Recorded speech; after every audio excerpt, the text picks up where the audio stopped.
出嚟，先至覺得每一樣嘢係值得自己去驕傲嘅。我見到個女，我淨係驚啊！佢淨係唔知道我係媽咪啊！即係嗰陣時，我係極其擔心我同佢之間嗰個母愛啊，因為我好 sorry， 真係俾唔到你。即係每一日，我哋應該去 appreciate 我哋有嘅嘢，而唔係去埋怨我哋冇嘅嘢咯。即係細個，即係唔算係一個完整嘅家庭啦，咁所以都會去希望第時自己屋企會係點樣咁樣。如果你都係我咁樣嘅，即係命運嘅係一見鍾情，我都開心嘅。只要係你中意就得噶啦。記住，如果交男朋友要帶我俾我哋見下我 ，OK？ 哦，一定，唔好亂嚟啊！大家母親節快樂，我係雪梨。大家好，我係 Erica， 母親節快樂。佢係我媽咪，我係女女。我同哥哥相處嘅時間多啲，阿妹咧就我少接觸佢。我記得有次沖涼咧，一沖啊，點解跌咗佢落水喎？我話對唔住啊女，我下次會小心啲㗎啦。可能因為咁，所以搞到個人比較遲鈍啲。點會遲鈍？你幾叻？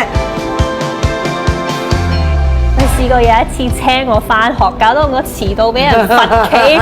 我心諗明明屋企對面嗰條馬路就係返學，即係已經到學校啦。嗰日媽媽就冇愛大發啦，就話我車你返學。點知返學咧就要兜個勁大嘅 roundabout 圈，跟住再返學，跟住就遲到。然之後我就俾個老師罰，你仲係遲到。其實移民嗰陣時，我有同佢哋住咗一段時間嘅，因為 TVB 李添勝先生再揾翻我翻去拍《九五神雕》啦，咁我又再次翻香港做嘢啦。做咗一段時間，我覺得唔得啦，我要翻加拿大睇佢哋兩兄妹。我見到個女，我淨係驚啊！佢淨係唔知道我係媽咪啊！即係我連拖嘢手，佢都唔俾我拖嘅，係要拖住我姐姐隻手。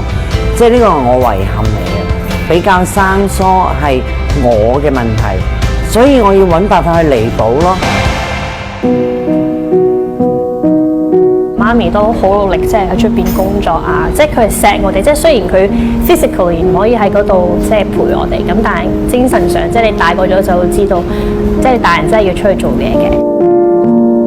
細個嘅時候冇咗媽咪相處嗰個關係，都唔一定係壞事嚟嘅，可能令到我同哥哥變到好獨立啊！我哋咩都會自己 take care 自己啊！就好彩有個肥姨啦，即係我家姐啦，幫我好好咁看管住佢哋啦，教佢哋一啲正確嘅思想啦、思維啦，係咪？